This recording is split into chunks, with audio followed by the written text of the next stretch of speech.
ಮತ್ತೆ ಭಾಷಾ ವಿವಾದವನ್ನ ಕೆದಕಿದೆ ಶಿವಸೇನೆ. ರಾಜ್ಯದಲ್ಲಿ ಎಸ್ಐಆರ್ಗೆ ಮಹಾರಾಷ್ಟ್ರದ ಶಿವಸೇನೆ ಕಿರಿಕನ ಮಾಡಿದೆ. ಮರಾಠಿಯಲ್ಲಿ ಎಸ್ಐಆರ್ ಫಾರಂ ನೀಡುವಂತೆ ಶಿವಸೇನೆ ತಗಾದೆಯನ್ನ ತೆಗೆದಿದೆ. ಶಿವಸೇನೆ ಮತ್ತೆ ಭಾಷಾ ವಿವಾದವನ್ನ ಕೆದಕಿದೆ.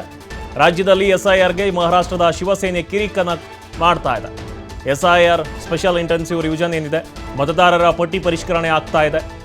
ಸೊ ಆ ಫಾರ್ಮ್ ಏನಿದೆ ಅದನ್ನ ಮರಾಠಿಯಲ್ಲಿ ನೀಡುವಂತೆ ಕಿರಿಕನ ತೆಗೆದಿದೆ ಶಿವಸೇನೆ. ಮಹಾರಾಷ್ಟ್ರದ ಶಿವಸೇನೆ ಸಂಸದ ಅರವಿಂದ ಸಾವಂತ್ ಕಿರಿಕನ ಮಾಡಿದ್ದಾರೆ. ಕೇಂದ್ರ ಚುನಾವಣಾ ಆಯೋಗಕ್ಕೆ ಪತ್ರವನ್ನು ಬರೆದಿದ್ದಾರೆ. ಶಿವಸೇನೆ ಸಂಸದ ಕೂಡಲೇ ರಾಜ್ಯ ಚುನಾವಣಾ ಆಯೋಗಕ್ಕೆ ಸೂಚನೆಯನ್ನು ನೀಡೋದಕ್ಕೆ ಪತ್ರವನ್ನು ಬರೆದಿದ್ದಾರೆ. ಎಸ್ಐಆರ್ ವಿಚಾರದಲ್ಲೂ ಎಂಇಎಸ್ ಮತ್ತು ಶಿವಸೇನೆ ಭಾಷಾ ತಂಟೆಯನ್ನು ತೆಗೆದಿರೋದು. ಶಿವಸೇನೆ ಎಂಇಎಸ್ ಕಿರಿಕಿಗೆ ಕನ್ನಡಿಗರು ತೀವ್ರ ಆಕ್ರೋಶವನ್ನು ಹೊರಹಾಕಿದ್ದಾರೆ. ನೋಡ್ರಿ, ಎಸ್ಐಆರ್ ಅಲ್ಲಿ ಕೂಡ ಒಂದು ಫಾರ್ಮ್ ಏನಿದೆ ಅದು ಕೂಡ ನಮಗೆ ಮರಾಠಿಯಲ್ಲಿ ಕೊಡಿ, ಕನ್ನಡ ಭಾಷೆಯಲ್ಲಿ ಬೇಡ ಅಂತ ಶಿವಸೇನೆ ಕಿರಿಕನ್ನು ಮಾಡಿರೋದು. ಭಾಷಾ ವಿವಾದ ಏನಿದೆ, ಸ್ವಾಮಿನಾಥನ್ ಆಯೋಗ ಕೂಡ ವರದಿಯನ್ನು ಕೊಟ್ಟಿದೆ, ಬೌಂಡ್ರಿಗಳನ್ನು ಕೂಡ ಸೂಚಿಸಿದೆ. ಬಟ್ ಈ ನಿರಂತರವಾಗಿ ಬೆಳಗಾವಿಯಲ್ಲಿ ಭಾಷಾ ವಿವಾದ ಅನ್ನೋದು ಆಗ್ತಾ ಇರೋದು ಎಸ್ಐಆರ್ ವಿಚಾರದಲ್ಲೂ ಕೂಡ ಆಗ್ತಾ ಇದೆ. मतदानाचा अधिकार गेला. हे किती कॉन्ट्रडिक्टरी आहे पाय.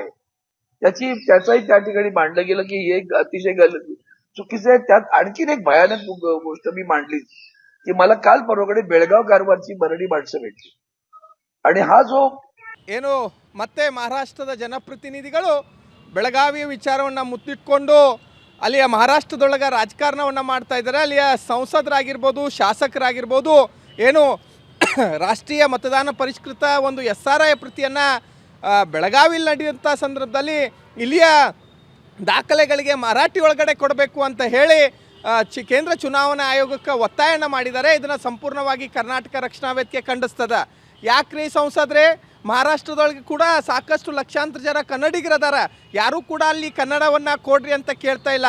ಆದರೆ ನೀವು ಮತ್ತೆ ಭಾಷಾ ವೈಷಮ್ಯಕ್ಕೆ ಬೆಂಕಿ ಹಚ್ಚೋದ್ರ ಮುಖೇನವಾಗಿ ತಮ್ಮ ರಾಜಕೀಯ ಬೇಳೆ ಬೇಯಿಸ್ಕೋ ಸಲುವಾಗಿ ಇಂಥ ಒಂದು ರಾಜಕಾರಣವನ್ನು ಮಾಡ್ತಾ ಇದ್ರಿ. ಇದನ್ನು ಮಾಡೋಕ್ಕೆ ಹೋಗಬೇಡ್ರಿ ದಯವಿಟ್ಟು.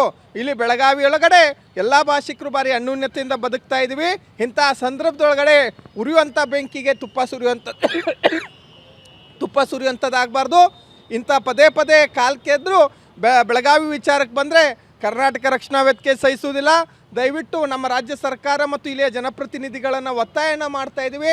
ಸರ್ವಪಕ್ಷದ ನಿಯೋಗವನ್ನು ದೆಹಲಿಗೆ ಕರ್ಕೊಂಡೋಗಿ ಮಾನ್ಯ ದೆಹಲಿಯ ಪ್ರಧಾನಮಂತ್ರಿಗಳಿಗೆ ಒತ್ತಾಯ ಮಾಡೋದ್ರ ಮುಖಾಂತರವಾಗಿ ಮಹಾರಾಷ್ಟ್ರ ಸರ್ಕಾರದ ಮತ್ತು ಇಲ್ಲಿಯ ಎಂಇಎಸ್ ಸಂಘಟನೆ, ಶಿವಸೇನೆ ಸಂಘಟನೆಯ ಕಿವಿ ಹಿಂಡುವಂಥ ಕೆಲಸವನ್ನು ನಮ್ಮ ಜನಪ್ರತಿನಿಧಿಗಳು ಮಾಡಬೇಕು.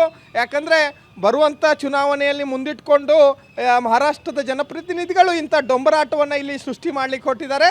ಇದಕ್ಕಂತೂ ಕನ್ನಡಿಗರು, ಕರ್ನಾಟಕ ರಕ್ಷಣಾ ವೇದಿಕೆ ಸಹಿಸುವುದಿಲ್ಲ. ಇದು ಸಂಪೂರ್ಣವಾಗಿ ಖಂಡನೀಯ. ತಕ್ಷಣವೇ ಇಂಥದ್ದು ಯಾರಾದರೂ ಮಹಾರಾಷ್ಟ್ರದೊಳಗಡೆ ಉದ್ದಟತನವನ್ನು ಪ್ರದರ್ಶನ ಮಾಡಿದರೆ ಕನ್ನಡಿಗರು ಯಾರೂ ಕೂಡ ಸುಮ್ಮನೆ ಕೂಡುವುದಿಲ್ಲ. ಇದ್ರ ಬಗ್ಗೆ ಹೆಚ್ಚಿನ ಮಾಹಿತಿಯನ್ನು ನೀಡ್ತಾರೆ ನಮ್ಮ ಪ್ರತಿನಿಧಿ ಶ್ರೀಧರ್. ಫೋನ್ಗೆ ಜಾಯ್ನ್ ಆಗ್ತಿದ್ದಾರೆ. ಶ್ರೀಧರ್, ಮತ್ತೆ ಭಾಷಾ ವಿವಾದವನ್ನ ಶಿವಸೇನೆ ಕೆದಕಿದೆ, ಅದು ಕೂಡ SRR ವಿಚಾರದಲ್ಲಿ. ಆ ಫಾರಂ ಏನಿದೆ ಅದನ್ನ ಕನ್ನಡದಲ್ಲಿ ಇರೋದನ್ನ ಮರಾಠಿಯಲ್ಲಿ ನೀಡುವಂತೆ ಶಿವಸೇನೆ ತಗಾದೆಯನ್ನ ತೆಗೆದಿರೋದು. ಏನಿದೆ ಹೆಚ್ಚಿನ ಮಾಹಿತಿ ಶ್ರೀಧರ್ ಇದ್ರ ಬಗ್ಗೆ? ಮಲ್ಲಿಕಾರ್ಜುನ್, ಕರ್ನಾಟಕ ಮಹಾರಾಷ್ಟ್ರ ಗಡಿ ವಿಚಾರ ಆಗಿರ್ಬೋದು, ಭಾಷಾ ವಿಚಾರ ಆಗಿರ್ಬೋದು, ಈ ವಿಚಾರದಲ್ಲಿ ಮಹಾರಾಷ್ಟ್ರದ ಶಿವಸೇನೆ ಪುಂಡಾಟ ಯಾವತ್ತೂ ಮುಂದುವರೆದಿದೆ ಅಂತ ಹೇಳ್ಬೋದು. ಈಗಲೂ ಕೂಡ ಏನು ರಾಜ್ಯಾದ್ಯಂತ ರಾಜ್ಯ ಚುನಾವಣಾ ಆಯೋಗ SIR ಏನಿದೆ ಅದನ್ನ ಯುದ್ಧೋಪಾದಿಯಲ್ಲಿ ಅದನ್ನ ಏನು ಅನುಷ್ಠಾನಗೊಳಿಸುವಂತ ಕೆಲಸವನ್ನು ಮಾಡ್ತಾ ಇದೆ. ಇದೇ ವಿಚಾರಕ್ಕಾಗಿ ಈಗ ಮಹಾರಾಷ್ಟ್ರದ ಏನು ಶಿವಸೇನೆ ಸಂಸದ ಆಗಿರ್ತಕ್ಕಂಥ ಏನು ಅರವಿಂದ್ ಸಾವಂತ್ ಏನಿದೆ ಅದು ಕೇಂದ್ರ ಚುನಾವಣಾ ಆಯೋಗಕ್ಕೆ ಒಂದು ಪತ್ರವನ್ನು ಬರೆದಿದ್ದಾರೆ. ಈ ಪತ್ರ ಈಗ ವಿವಾದದ ಕೇಂದ್ರ ಬಿಂದು ಆಗಿರ್ತಕ್ಕಂಥದ್ದು. ಯಾಕಂದ್ರೆ ಏನು ರಾಜ್ಯದ ಕರ್ನಾಟಕ ಮತ್ತು ಮಹಾರಾಷ್ಟ್ರ ಗಡಿಯಲ್ಲಿ ಇರ್ತಕ್ಕಂಥ ಮರಾಠಿ ಪ್ರಾಬಲ್ಯ ಇರ್ತಕ್ಕಂಥ ಪ್ರದೇಶದಲ್ಲಿ ಇರ್ತಕ್ಕಂಥ ಏನು ಜನರಿಗೆ ರಾಜ್ಯ ಚುನಾವಣಾ ಆಯೋಗ ಮರಾಠಿಯಲ್ಲೇ ಅರ್ಜಿಯನ್ನು ಒಂದು ವಿತರಣೆ ಮಾಡಬೇಕು ಮತ್ತು ಅರ್ಜಿಯಲ್ಲಿ ಏನು ಮರಾಠಿಯಲ್ಲೇ ಮಾಹಿತಿಯನ್ನು ಬರೆಸೋದಕ್ಕೆ ಅವಕಾಶ ಮಾಡಿಕೊಡ್ಬೇಕು ಅನ್ನೋ ಒಂದು ಪತ್ರವನ್ನು ಬರೆದಿರ್ತಕ್ಕಂಥದ್ದು. ಅಂದ್ರೆ ಕೇಂದ್ರ ಚುನಾವಣಾ ಆಯೋಗ ರಾಜ್ಯ ಚುನಾವಣಾ ಆಯೋಗಕ್ಕೆ ಒಂದು ಸೂಚನೆ ಕೊಡಬೇಕು ಈ ನಿಟ್ಟಿನಲ್ಲಿ ಅಂತೇಳಿ ಈಗ ಪತ್ರ ಬರೆದಿದ್ದಾರೆ. ಇಲ್ಲಿ ಮಹಾರಾಷ್ಟ್ರ ಶಿವಸೇನೆ ಈ ಸಂಸದನ ಉದ್ದಟತನ ಅಂತ ಹೇಳ್ಬೋದು. ಯಾಕಂದ್ರೆ ಭಾಷಾವಾರು ಈಗಾಗಲೇ ರಾಜ್ಯಗಳು ವಿಂಗಡಣೆ ಆಗಿರ್ತಕ್ಕಂಥದ್ದು. ಆದ್ರೂ ಕೂಡ ಏನು ಶಿವಸೇನೆ ತನ್ನ ಪುಂಡಾಟಿಕೆ ಮುಂದುವರೆಸಿದೆ. ಆ ಶಿವಸೇನೆಯ ಈ ಒಂದು ಪತ್ರ ಏನ್ ಬರ್ತದೆ, ಇದಕ್ಕೆ ಈಗ ಕನ್ನಡ ಪರ ಹೋರಾಟಗಾರರು ಕೂಡ ಒಂದು ಆಕ್ರೋಶ ವ್ಯಕ್ತಪಡಿಸಿರ್ತಕ್ಕಂಥದ್ದು. ಕರ್ನಾಟಕ ರಕ್ಷಣಾ ವೇದಿಕೆ ಏನು ಮುಖಂಡ ಕೂಡ ಇದ್ರ ಬಗ್ಗೆ ಬಹಿರಂಗವಾಗಿ ಆಕ್ರೋಶ ಹೊರ ಹಾಕಿದ್ದಾರೆ. ಅದೇ ಒಂದು ಅಂಶವನ್ನು ನಾವು ಗಮನಿಸಬೇಕು ಇಲ್ಲಿ ಮಲ್ಲಿಕಾರ್ಜುನ್, ಗಡಿ ಮತ್ತು ಭಾಷಾ ವಿವಾದ ವಿಚಾರವಾಗಿ ಏನು ಬೆಳಗಾವಿಯಲ್ಲಿರ್ತಕ್ಕಂಥ ನಾಡದ್ರು MES ಪುಂಡಾಟಿಕೆ ಮಾಡ್ತಾ ಇದ್ರೆ ಆ ಪುಂಡಾಟಿಕೆಗೆ ಪದೇ ಪದೇ ಕುಮ್ಮಕ್ಕು ಕೊಡುವಂತ ಕೆಲಸವನ್ನ ಶಿವಸೇನೆ ಮುಖಂಡರು ಸಂಸದರು ಮಾಡ್ತಾ ಇರ್ತಕ್ಕಂಥದ್ದು. ಯಾಕಂದ್ರೆ SIR ಆರಂಭ ಆದಂತ ಸಂದರ್ಭದಲ್ಲಿ ಮನೆ ಮನೆಗೆ BLOಗಳು ಹೋದಂತಾಗ ಆ ಒಂದು ಮರಾಠಿಯಲ್ಲಿ ಅರ್ಜಿ ಇಲ್ಲ ಅನ್ನೋದ ಕಾರಣಕ್ಕಾಗಿ ಅವರನ್ನ ವಾಪಸ್ ಕಳಿಸ್ಕೊಡುವಂತ ಕೆಲಸವನ್ನ ಮತ್ತು ಅವ್ರನ್ನ ಅವಮಾನಿಸುವಂತ ಕೆಲಸವನ್ನ ಏನು ಬೆಳಗಾವಿಯಲ್ಲಿ ಇರ್ತಕ್ಕಂಥ MES ಪುಂಡ್ರು ಮಾಡಿದ್ರು. ಅದರ ಬೆನ್ನಲ್ಲೇ ಏನು ಈ ಒಂದು ವಿಚಾರವನ್ನು ಇಟ್ಕೊಂಡು ಈಗ ಮಹಾರಾಷ್ಟ್ರ ಶಿವಸೇನೆ ತನ್ನ ರಾಜಕೀಯ ಬೇಳೆಯನ್ನು ಬೇಯಿಸಿಕೊಳ್ಳೋದಕ್ಕೆ ಪ್ರಯತ್ನ ಮಾಡ್ತಿರ್ತಕ್ಕಂಥದ್ದು.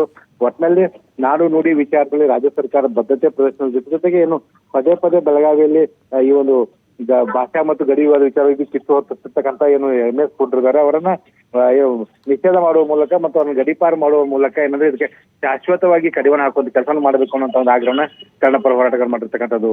ಮಲ್ಲಿಕಾರ್ಜುನ್, ಥ್ಯಾಂಕ್ ಯು ಶ್ರೀಧರ್ ತಮ್ಮೆಲ್ಲ ಮಾಹಿತಿಗಾಗಿ.